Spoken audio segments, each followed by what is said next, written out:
உச்சத்தை தொட்ட தங்க விலை மீட்க முடியாத அடகு நகையை விற்பதற்கு இதுவே சரியான நேரம். இனியும் யோசிக்காதீங்க.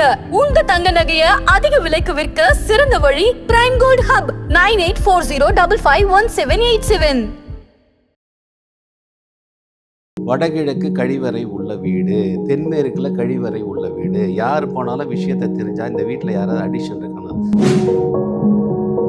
வாஸ்து பொய்னா சில பேர் கூப்பிடுவேன். மூட நம்பிக்கை அதெல்லாம் சொல்றதுலாம் வா, எதுவுமே தெரிஞ்சிக்காம பண்ணாத. 100% வாடகை வீட்டுக்கு வாஸ்து பார்க்கணும், 10 வீடு அலையணும், அதுதான் வேலை. சூரிய ஒளி உள்ள வரணும், காற்று உள்ள வரணும். பல்லி கொசு வருதுன்னு சொல்லிட்டு விண்டோவே மூடி வச்சு திறக்கவே மாட்டாங்க, திறந்து வைக்கணும். பையன் வந்து வேற வேலைக்கு வேற சென்னைக்கோ இல்லை வேற எந்த ஊருக்கோ வேலைக்கு போகும்போது அந்த இடத்துல வந்து ஹாஸ்டல்லையும் போய் தங்கி படிக்கிறாங்க. அப்போ அதுக்கும் இந்த வாஸ்துக்கு என்ன சம்மந்தம் இல்லை? 13வது மாடியும் புக் பண்ண மாட்டாங்க, 13ஆம் நம்பரும் புக் பண்ண மாட்டாங்க. தெரியுமா? வந்து ஆன்மீகம் நேயர்களுக்கு வணக்கம். தொடர்ந்து நம்ம சேனல்ல ஆன்மீகம் சார்ந்த நிறைய விஷயங்களை பார்த்துக்கிட்டு வரோம். அந்த வகையில் இன்னைக்கு நம்ம கூட பில்டர் மற்றும் வாஸ்து நிபுணர் வாஸ்து விநாயகம் அவர்கள் தான் இணைந்திருக்கிறார்கள். வாருங்கள் பேசலாம். வணக்கம் சார். வணக்கம் மேடம். எப்படி சார் இருக்கீங்க? ரொம்ப நல்லா இருக்கேன். சார், இப்போ வந்து நிறைய வீட்டில் வந்து குழந்தைகள் வந்து பெற்றோர்கள் பேச்சை கேட்காம அடம் பிடிச்சு இந்த ஃபோன் பார்க்கறது, இப்படி நிறைய விஷயங்கள் வந்து நம்ம பார்த்துக்கிட்டு வரோம். ஸோ இதற்கு வாஸ்துக்கு ஏதோ சம்மந்தம் இருக்கா சார்? 100% எல்லாமே வீடு தான். இந்த 5 எலிமெண்ட்ஸ்குள்ளே தான் வருது. தேவையில்லாத படுக்கை அறை, தேவையில்லாத இடத்துல போய் உட்காந்துப்பாங்க, தனித்தனியாக இருக்கும். அந்த காலத்துலலாம் 10க்கு 10 வீடு, 10 குழந்தைய பார்த்தேன். எந்த வாஸ்து இருந்தது? எந்த ஐவிஎஃப் இருந்தது? அது வேறு. இன்றைக்கி பார்த்தா எல்லாருக்கும் அவங்கவுங்களுக்கு தனித்தனி ரூமு. அதுலேயே பல விஷயம் கம்யூனிகேஷன் இல்லாமல் போகிறது, அவங்க தவறுகள் செய்யக்கூடிய விஷயங்கள் அவங்க அதை எடுத்துக்கிறாங்க, உரிமையாக எடுத்துக்கிறாங்க, தப்பு நடந்துடுது. ஒன்று. வாஸ்து ரீதியாக பார்த்தீங்கன்னா உங்களுக்கு சவுத் சைடும் வெஸ்ட் சைடும் பாதிப்பு இருக்கும் பட்சத்தில் இந்த மாதிரி பசங்க, சேட்டை பண்ணுற பசங்க அடங்காதுங்க. அது மருமகனாகவும் இருக்கட்டும், மகனாக இருக்கட்டும், மகளாக இருக்கட்டும். மருமகளுக்கும் மாமியாருக்கு நடந்த விஷயம் கூட இருக்குது. போன வாரம் கூட என்கிட்ட ஒரு ஃபோனில் இருந்தாங்க. மருமகள் வந்து மாமியாரை எட்டு வச்ச கதைலாம் இருக்குது. அவங்க அழுத விஷயம்லாம் எனக்கு தெரியும். எதுக்காக இதெல்லாம் சொல்கிறேன்னா, இந்த வீடு பண்ணி விட்டுடும். இந்த தெற்கு சைடும் வெஸ்ட்டு சைடும் உள்ள பாதிப்பு இருக்கும் பட்சத்தில் இந்த நெகட்டிவ் தாட் பிரச்சனை வந்துடும். இந்த பசங்க கேட்டிங்க இல்லையா, சில பேர் அடம் பிடிச்சி பைக்கு கேட்குற பசங்களாம் இருக்காங்க பார்த்துறீங்களா? அதோட விளைவு என்ன நடந்திருக்கு பார்த்தீங்களா? புள்ளிங்கோ சொல்லுவாங்களா பசங்க. கஷ்டப்பட்ட ஒரு மேஸ்திரி, என்கிட்டே வேலை செய்கிறவங்களாம் நிறைய பேர் இருக்காங்க. அவர் தகுதிக்கு மீறி 1 லட்சம் 1.5 லட்சம் பைக் அடம் பிடிச்சி வாங்குவோம். நம்ம வீட்டோட சூழ்நிலை என்னன்னே தெரியாது, என்னன்னே தெரியாமல் வாங்கி கொடுத்துருவார்.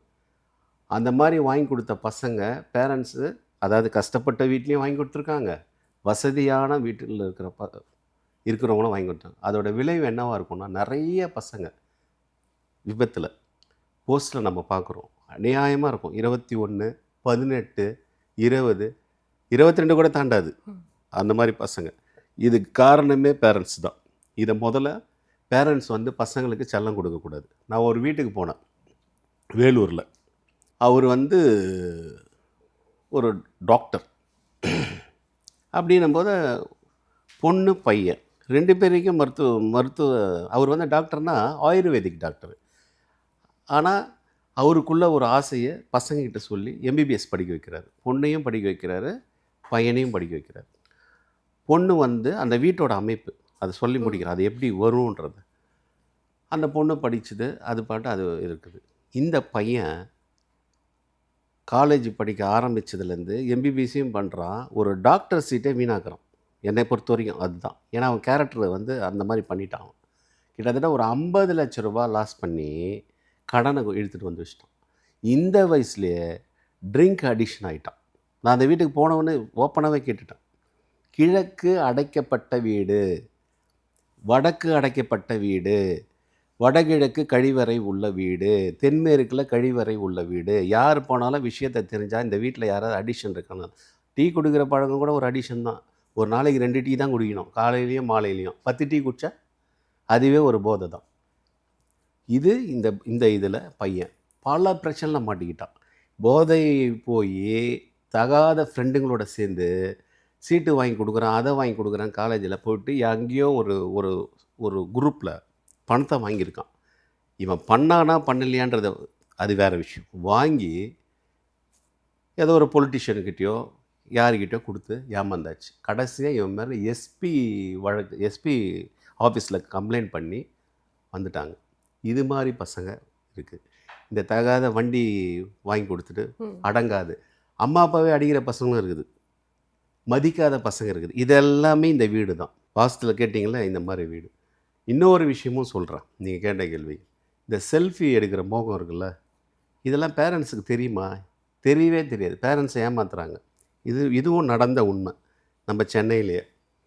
எல்லாரும் தடா ஃபால்ஸ்னு ஒன்று இருக்கும், பார்த்துருக்கீங்களா? கேள்விப்பட்டிருக்கீங்களா? பெரிய வசதியான ஆள். நான் சொல்கிறது வந்து மிகப்பெரிய கோடீஸ்வர பையன். எனக்கு அவர் தெரியும். எதுக்கு சொல்கிறேன்னா, அந்த இதில் நான் போய் பார்க்கும்போது எனக்கே கஷ்டமாக இருக்குது. அவ்வளோ பணம் இருந்தாலும் பையனை வந்து அந்த காலத்தில் என்னென்னா தட்டி வளர்க்கணும். நீ ஏன்டா அங்கே போன? நல்ல பேரண்ட்ஸு அங்கே வம்பு வழக்கு வந்துட்டு எதோ இருந்தால் கூட நம்ம பிள்ளைய தான் தட்டி வளர்க்கணும். கரெக்டாக? இதுதான். இவன் என்ன பண்ணுறானுங்க, எல்லாம் போகிறானுங்க, தடா ஃபால்ஸ் போகிறானுங்க. தடா ஃபால்ஸுக்கு போனால் என்ன நடக்கும்? அது இப்போ இருக்க பசங்க இப்போ எல்லா போதையும் வந்துடுச்சு. ஸ்கூல் லைஃப்லேயே வருது. பசங்களை மட்டும்தான் பேசுகிறேன்னு நினைக்கிறேங்க. யூடியூப்பில் நிறைய ஓடிட்டுருக்கு. ஸ்கூல் மாணவிகள் கூட பல விஷயம் பண்ணுது. இதெல்லாம் வந்து பேசி தான் ஆகணும். நம்ம ஊர்லேயே இருக்குது. பீகாரில் நடக்குது, ஊபியில் நடக்குது, பெங்களூர் கிடையவே கிடையாது. இங்கேயும் தான் அது மாதிரி நடக்குது. ஒழுக்கம்தான் முக்கியம் இல்லையா?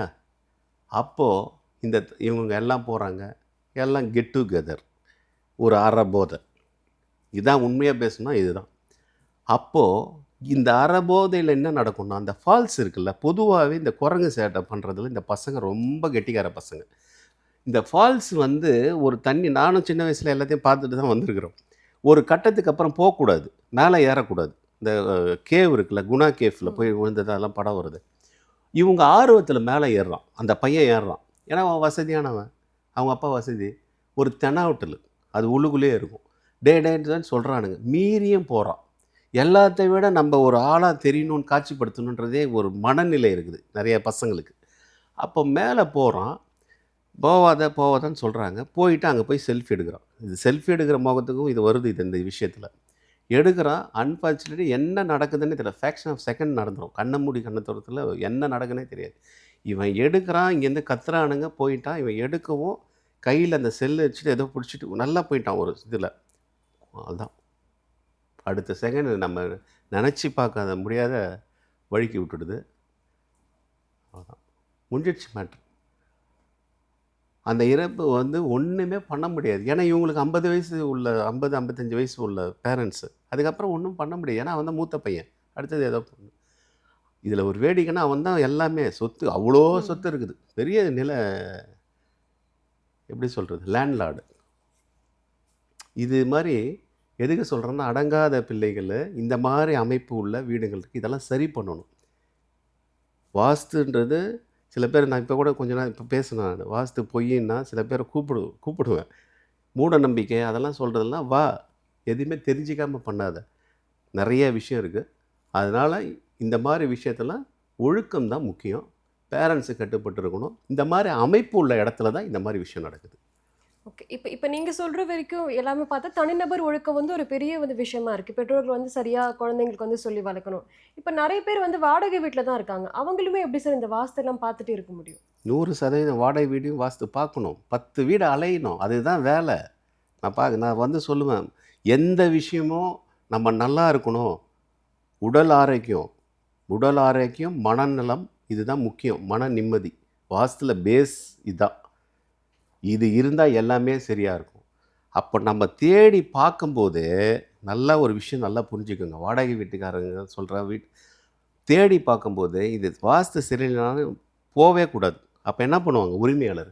அஸ் அ பில்டராக நான் சொல்கிறேன், யார் வந்தாலும் வாஸ்து பார்க்குறாங்க போயிடறாங்க. நம்ம அப்போ மாற்றுவாரா, ஆல்ட்ரேஷன் பண்ணுவாரா? வந்துட்டாங்கன்னா ஆல்ட்ரேஷன் பண்ண மாட்டார். இதானே வாஸ்துல யாரோ இருக்க போகிறாங்க. வாஸ்து பார்த்துட்டு வரலன்னா ஒரு 3 மாதம் 6 மாதம் வரலன்னா வாடகை வராது. வாடகை வரலன்னா இஎம்ஐ கட்ட முடியாது. அப்போ என்ன பிரச்சனை வரும்? யோசிப்பாரா இல்லையா? அப்போது சிங்க்கு தவறாக வடகிழக்கில் இருக்க வேண்டிய சிங்க்கு தென்கிழக்கில் இருந்தால் அது ஒரு மைனஸ். டாய்லெட்டு எங்கே இருக்கணும்? நார்த்து வெஸ்ட்டில் இருக்க வேண்டிய டாய்லெட்டு வடகிழக்கில் இருக்குது. மாற்றுவாரா இல்லையா? ஒரு வாடகை வீடு சிங்கிள் பெட்ரூமே சொல்லுங்கள், சின்ன விஷயந்தான், மாற்றி கொடுக்கணும்ல, மாற்றி தான் ஆகணும். பண்ணுவார் அவர். அப்போ பண்ணும்போது ஆட்டோமேட்டிக்காக அந்த சைக்கிளிங் நடக்கும். கரெக்டுங்களா? நீங்கள் கேட்ட கேள்விக்கு இதுதான். இப்போ நீங்க சில பேர் சொல்றீங்க வாஸ்து வந்து கண்டிப்பா அந்த ஓனர் வந்து மாத்தி தான் ஆகணும்ட்டு. ஒவ்வொரு ராசிக்காரங்களுக்கும் இது வேறுபடுமா சார், இல்ல ஒரே மாதிரி தான் இருக்கும்? இது ராசி இதெல்லாம் கிடையவே கிடையாது. இந்த 5 எலிமெண்ட்ஸு ஜாதி, மதம், இனம் எதுவுமே கிடையாது. 5 பஞ்சபூத தத்துவங்களுக்கு இதில் ராசிக்கே இடம் கிடையாது. எங்கெங்கே எந்தெந்த இடத்துல இருக்கணுமோ அங்கங்கே இருக்கணும்.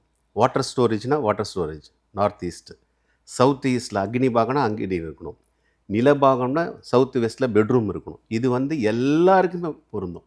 சூரியன், நிலா, நீர், நிலம் எல்லாமே அனைத்தும் இந்த பல்லுயிர்களுக்கும் சொந்தம். ஈ எறும்பு முதலானதுக்கு சொந்தம். இதில் ஜாதி மதமே கிடையாது. ராசி நட்சத்திரம்லாம் இதில் வரவே வராது. 5 எலிமெண்ட்ஸுன்றது உடம்புல எப்படி இருக்குதோ அதே தான் இந்த நிலத்தில்.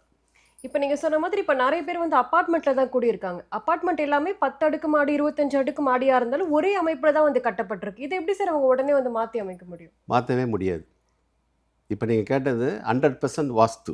இப்போ அவங்களே வந்து பில்டர்ஸே இப்போ வந்து ஓரளவுக்கு அவேர்னஸ் ஆகிட்டாங்க. என்னென்னா முதல்ல கட்டப்பட்ட வீடுகள் எல்லாமே வாஸ்து குறைபாடு தான் நிறைய வீட்டில். என்ன ஒரே ஒரு அட்வான்டேஜ், நீங்கள் கேட்ட கேள்வி நல்ல கொஸ்டின்.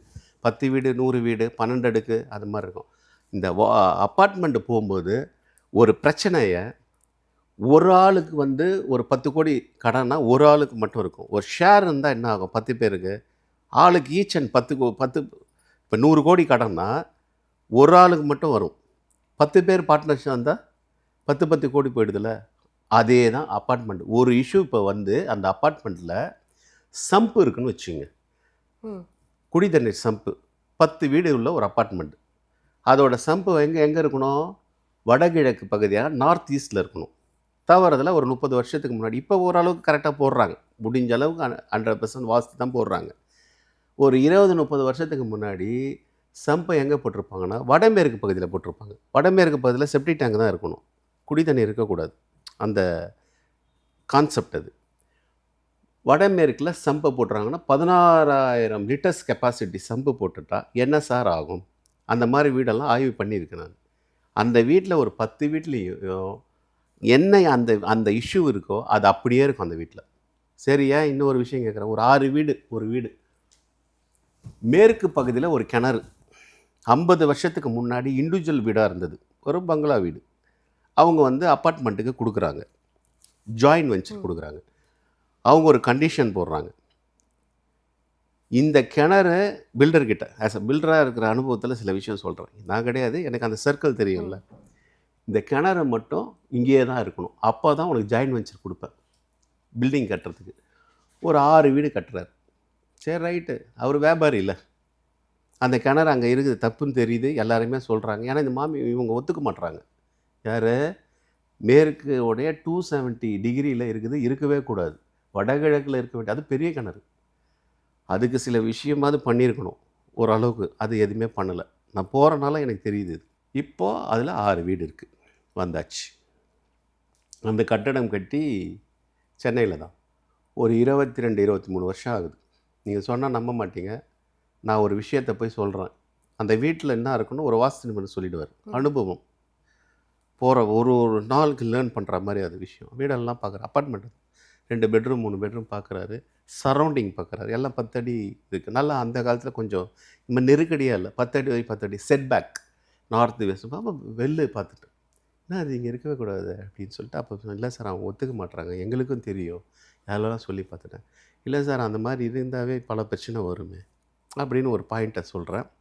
சில பாயிண்ட்ஸ்லாம் இருக்குது. அப்புறம் ஒரு மரம் ஒன்று இருந்தது, அந்த விருட்சமும் நமக்கு அத்துப்படினால அதுவும் அங்கே இருக்கக்கூடாது சார், ஒரு மாதிரி பொருளாதார நெருக்கடி வருமே, பிரச்சனை இருக்குது, அது அந்த டைரெக்ஷனில் இருந்த இடத்துல. இதெல்லாம் சொல்லிவிட்டு எனக்குள்ளே சில விஷயம் தோணும். அங்கே இருக்கிற விஷயத்த கரெக்ட் பண்ணி ஒரு விஷயம் சொல்கிறேன். இங்கே எல்லாருக்கும் ஒரு ஆப்ரேஷன் பண்ணியிருப்பீங்களா, ஹார்ட் ஆப்ரேஷன். எல்லாருக்கும்னு சொல்ல, அந்த சம்மந்தப்பட்டவங்களுக்கு நான் சொல்கிறேன். அப்போ தான் ஆரம்பிக்கிறேன். ஆமாம் அப்பாவுக்கு இருக்குது, இப்போ தான் எனக்கும் வந்தது, அதனால தான் உங்களை கூப்பிட்டேன். அப்படியா? மேலே இல்லை, எல்லாருக்கும் அப்படி தான் சார் இருக்குது. இது என்ன சொல்கிறீங்க? வாஸ்து வேலை செய்யுதா? நல்லதும் வேலை செய்யும், கெட்டதும் வேலை செய்யும். இதில் ஒரு விஷயம் என்னன்னா, இந்த பிரபஞ்ச யூனிவர்சல், இந்த பஞ்சபூத தத்துவம், இந்த இப்போ அங்கே இருக்குதுல்ல, இதை எடுத்து இம்மிடியேட்டாக க்ளோஸ் பண்ணிவிட்டு வேறு இடத்துல போகும்போது அடுத்த நிமிஷமே நல்லது பண்ணும். உடனே ஆப்ரேஷன் பண்ணது இதெல்லாம் பண்ணது தான். அடுத்த ஜெனரேஷன்ன்றது ஒன்று இருக்குல்ல, பேரன் பேத்தி மகன் மகள் வந்துடுவாங்கள்ல, அவங்க நல்லா இருக்கணும்னு நினச்சி சரி பண்ணணும். இதை தான் நான் அடிக்கடி சொல்லுவேன். எல்லார் கிளைண்ட்டுக்கிட்ட நான் சொல்லுவேன், உங்கள் கதை முடிஞ்சு போச்சு, இப்போ அடுத்த ஜெனரேஷனாவது நல்லபடியாக இருக்கணும், ஆரோக்கியமாக இருக்கணும், மன நிம்மதியெல்லாம் சரி பண்ணுங்கள். எவ்வளோ செலவு பண்ணிட்டோம். இப்படி தான் ஒரு விஷயம் நம்ம மக்களுக்கு எடுத்து வைக்கணும். இப்போ நீங்கள் சொன்ன மாதிரி இப்போ சென்னை எடுத்துக்கிட்டோம் அப்படின்னா சென்னையில் வீடு கிடைக்கிறதே கஷ்டமாக இருக்குது. இப்போ அதையும் மீறி கிடைச்சாலும் இந்த மாதிரி வாஸ்து பிரச்சனைகள் இது எல்லாமே தாண்டி அந்த வீட்டில் நம்ம குடியிருக்கோம் அப்படின்னா அதுக்கு ஏதாவது பரிகாரங்கள் இருக்கா சார்? இல்லை வீடு மாற்றுறது தான் ஒரே பரிகாரம்? டிஸ்போஸ் அண்ட் டெமாலிஷ் என்னோட பாஷையில் அதுதான் பண்ணி ஆகணும். அப்படின்னு தான் உடனே பண்ண முடியுமா? சின்ன கோயில், சின்ன சின்ன பரிகாரம், இப்போ நான் சொல்லியிருக்கேன் நிறைய விஷயம், பரிகாரம்லாம் நான் நிறைய சொல்லியிருக்கிறேன், கடந்த இதில் கூட சொல்லியிருக்கேன், இருக்குது. அதெல்லாம் ஒரு ஜஸ்ட்டு ஒரு மன திருப்தி, ஒரு ஆறுதல். சில விஷயம் அது நடக்கும். ஆனால் எல்லாமே பொருளாதாரம் இருந்தால் தான் பண்ண முடியும். அப்பார்ட்மெண்ட் தான் அதுவும் பண்ண முடியாது. ஒரு இண்டிவிஜுவல் வீடாக இருந்தால் தவறான இடத்துல இருக்கிற படிக்கட்டோ கிணறோ செப்டி டேங்கு சம்பவம்னா செலவு பண்ணி மாற்றி தானே ஆகணும். அதுக்கு பணம் வேணும்ல. அதுக்கு தான் இந்த மாதிரி கோயில் வழிபாடு, சின்ன சின்ன பரிகாரங்கள் இருக்குது. ஆனால் இந்த தகடு வைக்கிறது, கல் வைக்கிறது, அதெல்லாம் வேஸ்ட். எதுவுமே நடக்காது. அதெல்லாம் யாகம் பண்ணுறது, இதை பண்ணலாம், அதெல்லாம் ஏமாத்து வேலை. இப்போ மறுபடியும் முதல் கேள்விக்கே வரோம் அப்படின்னா, இப்போ வந்து குழந்தைங்க வந்து வீட்டில் வந்து பெற்றோர்கள் பேச்சு கேட்டு அடங்காமல் இருக்காங்க அப்படின்னா அவங்க எந்த மாதிரி வாஸ்து பார்த்து வந்து வீட்டுக்கு மாறலாம் சார்? எந்த மாதிரி வாஸ்து? குழந்தைகள் எல்லாம் வடகிழக்கு பகுதி, வடகிழக்கு உச்ச பகுதியாகிய 2 பகுதி இருக்குது. வடக்கு கிழக்கு வாசல் உள்ள வீடு. வடக்கு வந்து குரு பகுதின்னு சொல்லுவாங்க, அது ஈசானி மூலைன்னு சொல்கிறாங்க இல்லையா? அந்த மாதிரி இடத்துல இருக்கும்போது அந்த பசங்களுக்கு சூரிய ஒளி உள்ளே வரணும். இதெல்லாம் இந்த நான் 2 விஷயம் சொன்னேன் பாருங்கள், சவுத் அண்டு வெஸ்ட்டு. இது வந்து கிழக்கு அடைக்கப்பட்ட வீடாக இருக்கும், சூரிய ஒளியே உள்ளே வராது. சில அப்பார்ட்மெண்ட்டில் வந்து பார்த்திங்கன்னா ஒரு காரிடர் மாதிரி கொடுப்பாங்க. காரிடர் சென்டராக கொடுத்துட்டு கிழக்கு வாசல் அப்படின்வாங்க. ஒரு காரிடர் 6 ஃபீட் இருக்கும், வெஸ்ட் சைடில் ஒரு 6 வீடு இருக்கும். எப்படி கிழக்குலேருந்து சூரியன் வரும்? இங்கே ஒரு வீடு வந்துடுச்சுல்ல, ஆப்போசிட்டில் நமக்கு வீடு இருந்தால் வராதில்ல, உள்ளேயே வராது. வெஸ்ட் ஃபேஸிங் உள்ளவங்களுக்கு மட்டும்தான் அந்த விண்டோலேருந்து வரும் ஈஸ்டில். அப்போ கிழக்கு வாசலில் இருக்கிறவங்களுக்கு சுத்தமாக வராது. அப்போ இந்த சன்லைட்டு வடகிழக்கில் காஸ்மிக் எனர்ஜின்னு சொல்லக்கூடிய ஈசானி பாகத்தில் உள்ளே வரும்போது இது ஒரு ரசாயனம் மாறுதல் மாதிரி, எப்படியோ இது ஒரு சைக்கிளிங் மாதிரி ஆட்டோமேட்டிக்காக இது ஒரு புத்துணர்ச்சி வரும். கெட்டவன் கூட நல்லவன் ஆகிடுவான், திருந்திடுவான். அந்த ஏரியாவில் படும்போதே எல்லா விஷயம் நடக்கும். இது இந்த சூரியனுடைய விஷயம். சூரிய ஒளி உள்ளே வரணும், காற்று உள்ளே வரணும். பல்லி கொசு வருதுன்னு சொல்லிட்டு விண்டோவே மூடி வச்சோம், திறக்கவே மாட்டாங்க, திறந்து வைக்கணும். இதெல்லாம் இயற்கையை வந்து அடைக்கக்கூடாது. காற்று வரட்டும் ஒரு வசனமே இருக்குது, ஃபேமஸான இது. இப்போ எல்லாத்துக்குமே வந்து வாஸ்து முக்கியம், வீடு பார்க்க போகிறோம் அப்படின்னா வாஸ்து முக்கியம், நிறைய விஷயங்களை சொல்லியிருந்தீங்க. யங்ஸ்டர்ஸ்க்கு இதுக்கான அவேர்னஸ் எப்படி சார் இருக்குது? யங்ஸ்டர்ஸுக்கு அவேர்னஸ் வந்து மொபைலில் வந்து நம்ம பார்க்குறதுக்கே சரியாகுது, எங்கே இருக்குது. ஆனால் அவங்க நினச்சாங்கன்னா அவங்க எல்லா விஷயமும் தெரியுது.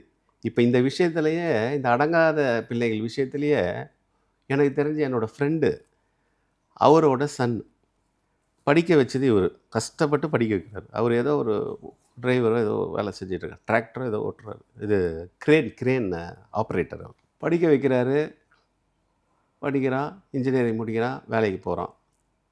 ஆனால் அப்பா தானே படிக்க வச்சார், அப்பா தானே நம்ம வளர்த்தாருன்றது ஒரு செகண்டு போயிடுது இந்த பசங்களுக்கு. என்னென்னா ஒரு கட்டத்துக்கு அப்புறம் காலேஜு இது ஒரு சர்க்கிள் வேறு மாதிரி, நம்ம எங்கேருந்து வந்தன்றதே மறந்துடுறாங்க.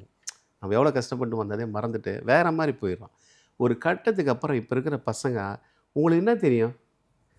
அப்பா அம்மா ஃபஸ்ட்டு எடுத்தோன்னே மட்டம் தட்டிடுறது. உங்களுக்கு ஒன்றா தெரியும், ஏன்னா இவன் எதுக்கு எடுத்தாலும் கூகுளில் சர்ச் பண்ணி பார்த்துருவான். அதை மட்டும்தான் அவன் நினச்சிட்ருக்கிறான். நிறையா விஷயம் இருக்குது இன்னும். விஷயம் தெரிஞ்சவங்கிட்ட அவன் மாட்டிப்பான்னு வச்சுங்க, உங்களுக்கு என்ன தெரியும்? மட்டம் தட்டிடுறது.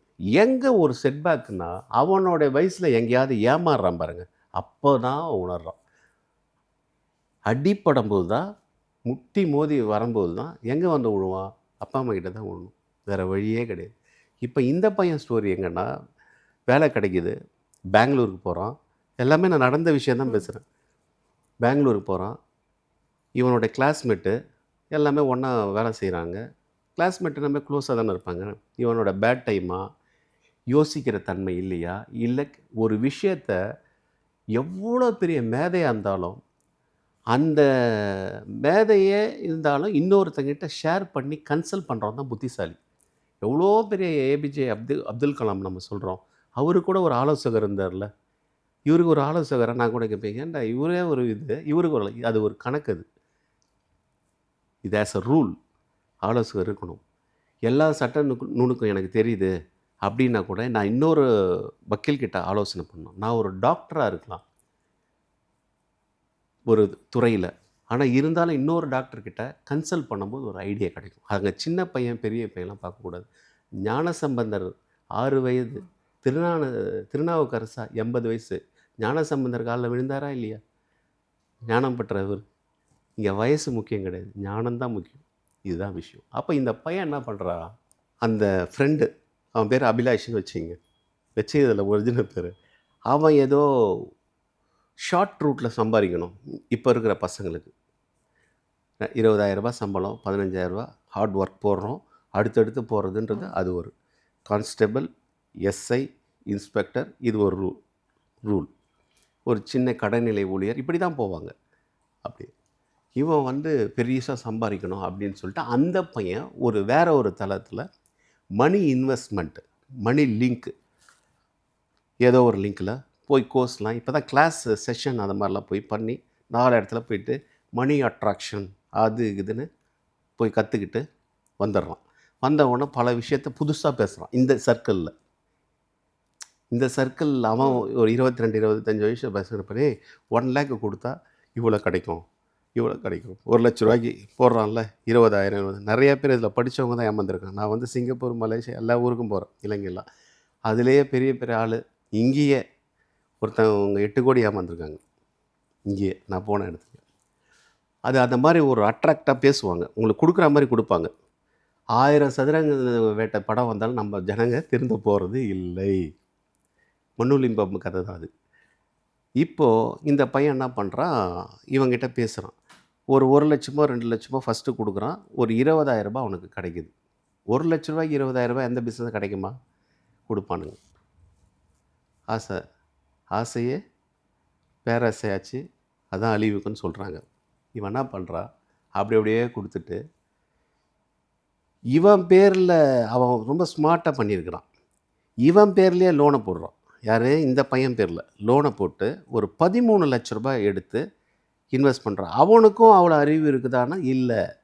அவன் சொல்கிறத எடுப்பார் கைப்பிள்ளை தான் அவன். அவனுக்கு மேலே ஒருத்தன் இருப்பான், மலேசியா இருக்கிறான், இங்கே இருக்கிறான், இதை போடுன்ட்டு அவன் சொல்கிறத நம்புகிறான். போட்டாச்சு. இவன் மட்டும் போடல, அந்த சர்க்கிளே போடுது. அவனோட ரிலேஷனும் போடுறாங்க. ஒரு கிட்டத்தட்ட ஒரு 4 கோடி பண்ணிடுறான் அந்த பையனை நம்பி. கொடுத்துட்றாங்க. ஸ்மார்ட்டாக பேசுகிறான், விஷயம் தெரிஞ்சவன், அறிவாளியான்ட்டு 4 கோடி. இப்போ அந்த பையன் எங்கே? எஸ்கேப். இப்போ இவன் நிலமை என்னன்னா, இதுதான் ரொம்ப கொடுமையாக இருக்குது அவங்க அப்பா சொல்லும்போது. 13 லட்ச ரூபாய் இந்த பையன் வாங்குகிற சேலரியை கட்டிகிட்டு இருக்கான். அப்செட் ஆகி உக்காந்துட்டான். அங்கேருந்து இப்போ இங்கே வந்துட்டான். இங்கே ஏதோ டிஎல்எஃப் இருக்கா, இங்கே போரூரா, இங்கே அங்கே வாங்குகிற சம்பளத்தை கட்டுறது 13 லட்ச ரூபாய்க்கு லைஃபே இதாகிடுதுல. அப்போ இவன் வந்து அவர் என்ன சொல்கிறாருன்னா, நீ சொன்னியான்னு கேட்டேன் நான். நீ அவங்ககிட்ட இது தெரியும், எனக்கு தெரியும், நான் கேட்குறேன், நான் சொன்னேன், நான் உங்களுக்கு ஒன்றும் தெரியாதுன்ட்டான், ஒரு மண்ணும் தெரியாதுன்ட்டான். பட்டுட்டு வரட்டும். ஆனால் இருந்தாலும் பிள்ளைய விட முடியுமா? இப்போ இன்னொரு குடும்பம் என்னென்னா, போன வாரம் பேப்பர் போட்டானா நம்ம உங்கள் ஸ்டைல் என்னது அது, அந்த வேலையும் போச்சு. இது மாதிரி இருக்குது. ஸோ இதற்குள்ளே வாஸ்து தான் முக்கியம். 100% அந்த வீடை மாற்று தான் சொன்னேன். இப்போ நீங்கள் கேட்ட கேள்விக்கு முதல்ல அந்த வீடை மாற்று. நானும் உனக்கு பல முறை என் ஃப்ரெண்டு அவங்ககிட்ட சொல்லி பார்க்குறேன், தயவு செய்து வீட்டை மாற்று. உன் வேலைக்காக போனால் இதே தான் நடந்துருக்கு. ஏன்னா அவங்க மனைவிக்கு பல உபாதைகள் உடல் ரீதியாக எனக்கு நல்லாவே தெரியும். சில பேர் கண்டுக்கவே மாட்டாங்க. இதில் இன்னொரு விஷயம் சொல்லுவாங்க, அவங்கவுங்களுக்கு வந்தால் தான் அதோட வழி தெரியும். ஹஸ்பண்டுக்கு வரலன்னும் போது மனைவி கண்டுக்கவே மாட்டாங்க. மனைவிக்கு வந்தால் இவர் எனக்கு நல்லா தானே இருக்கணும். அப்படி கிடையவே கிடையாது. ஒரு குடும்பத்தில் யாருக்கு இருந்தாலும் உடனே 4 பேரில் ஒருத்தருக்கு வந்தால் எல்லாம் சேர்ந்து பிரச்சனையை அணுகணும். நமக்கு இல்லையே நினைக்கக்கூடாது. இது வந்து பெரிய இடத்துலையும் இருக்குது, சின்ன இடத்துலையும் இருக்குது. இப்போ நீங்க சொல்ற மாதிரி பாத்தீங்கன்னா அந்த பையனோட அப்பா அம்மா இருக்கிற வீட்டு வாஸ்து மாத்தணுமா இல்ல அந்த பையன் தங்கி இருக்கிறாரு அதே இடம் இந்த வீடு தான், இதுதான் ஹெட்டு. இந்த வீட்டில் தான் பிறந்தான், இங்கே தான் இருக்கான். இந்த வீடு அவனை பண்ண வைக்கும். இது எப்படி நான் டிரான்ஸ்மிட் மாதிரி ஆகிடும். அடுத்த இது அப்படியே போய்டும். அவங்க அப்பாவுக்கு இருக்குது. ஆனால் அவங்க அப்பா இந்த மாதிரி விஷயத்தில் ஈடுபடல. இதில் ஒரு வேடிக்கை என்னென்னா, அவர் எதையுமே இருக்கிறத வச்சு வாழக்கூடிய அந்த பக்குவ நிலையில் இருக்கனால அவருக்கு அந்த ரிஸ்க்கு இல்லை. ஆனால் அவருக்கும் கடன் இருக்குது, அவருக்கு ஏற்ற மாதிரி இருக்குது. ஆனால் அந்த வீட்டில் பெரிய பிரச்சனைன்னா, இங்கே பிரச்சனை, இந்த பிரச்சனை, எல்லா பிரச்சனையும் யாருக்கு இருக்குன்னா அவங்க மனைவிக்கு இருக்குது. வீடை ஒன்று நான் சொன்னேன்ல, டிஸ்போஸ் அண்ட் டெமாலிஷ், இது பண்ணி தான் ஆகணும். ஒன்றுமே பண்ண முடியாது. இப்போ கட்டுற வீட்டில் இப்போ ஒரு அப்பா அம்மா ஒரு பையன் இருக்கிறாங்க. அந்த கட்டுற வீட்டில் எந்த பிரச்சனையுமே இல்லை, எல்லாமே வாஸ்து பார்த்து கட்டியிருக்காங்க. ஆனால் அந்த பையன் வந்து வேறு வேலைக்கு வேறு சென்னைக்கோ இல்லை வேறு எந்த ஊருக்கோ வேலைக்கு போகும்போது அந்த இடத்துல வந்து ஹாஸ்டல்லையும் இங்கே தங்கி படிக்கிறாங்க. அப்போ அதுக்கும் இந்த வாஸ்துக்கும் எந்த சம்மந்தம் இல்லையா சார்? நல்ல கொஸ்டின் இது. அதாவது இங்கே வந்து 100% வாஸ்து பிரகாரம் இருந்த வீடு ஒரு 5 பேர் போய் இருக்கிறானுங்க. இப்போ எல்லாமே ரூம் ஷேரிங்கில் தான் இருக்கிறாங்க. லண்டனில் இருக்கட்டும், அது வேறு எங்கேயும் அப்படி தான் போவாங்க. அங்கே வந்து வாஸ்து இருக்கா இல்லையானா அங்கேயும் வேலை செய்யும், கண்டிப்பாக வேலை செய்யும். ஆனால் இங்கே இருக்கிற ஒரு எஃபெக்ட்டு, இந்த எஃபெக்ட் இங்கே மோசமாக இருக்குல்ல, அது மிகப்பெரிய இதாக இருக்கும். இங்கே கரெக்டாக இருக்கும் பட்சத்தில் ஓரளவுக்கு குறைவாக இருக்கும். ஆனால் கண்டிப்பாக இந்த கொஸ்டினும் இருக்குது. இல்லை அங்கேயும் வந்து மோசமாக இருந்தால் இங்கேயும் மோசமாக இருந்தால் போன இடத்துல பல பிரச்சனை சந்திப்போம். இங்கே பர்ஃபெக்டாக இருந்து அங்கே ஓரளவுக்கு குறைபாடு இருந்தால் அப்படியே ஓடும். இப்போ நிறைய பேர் பார்த்தீங்கன்னா வீடு கட்டி முடிக்கிறதுக்கு முன்னாடியே வந்து புக் பண்ணிடுறாங்க. அந்த வீடு நான் வாங்க போகிறேன், அது முழுமையாக கூட இந்த வீடோட இது வந்து முடிஞ்சிருக்காது. இது எப்படி சார் பார்க்குறீங்க? இண்டிவிஜுவல் ஹவுஸா அப்பார்ட்மெண்ட்டுங்களா? அப்பார்ட்மெண்ட் ரெண்டுமே கூட இருக்கட்டும். முழுசாக கூட கட்டி முடிச்சிருக்க மாட்டாங்க, அது கூட நான் அந்த வீடை வாங்குறேன் புக் பண்ணிடுறாங்க. ப்ரௌச்சர்னு ஒன்று கொடுப்போம் நாங்கள். ப்ரௌச்சர்னு அதுக்கு தான் கொடுக்குறது. அதை பார்க்கணும், அவேர்னஸோடு பார்க்கணும். பார்த்துட்டு ஒரு நல்ல வாஸ்து நிபுணரை கூப்பிட்டு வச்சு அவருக்கு உண்டான ஃபீஸை கொடுத்து, 1 கோடி ரூபாய் கொடுத்து வாங்குறீங்கள, ஒரு 5000 10,000 கொடுக்குறது என்ன இருக்குது? இதை பண்ணவே மாட்டாங்க.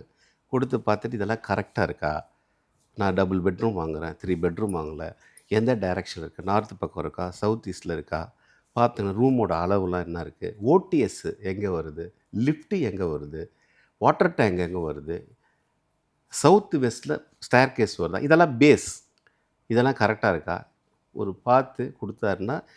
இதை இப்போ பார்க்குறாங்க ஒரு 10 வீட்டில் அவர் ஒரு சூஸ் பண்ணுவார். நீங்கள் கேட்டிங்களே, இது ராசிலாம் கிடையாது, இருந்தாலும் மக்களுக்கு வந்து கொஞ்சம் ஏதாவது ஒன்று கொடுக்கணும். சார் நாங்கள் இந்த ராசி, அவருக்கு கொஞ்சம் பொழப்பு ஓடணும்ல.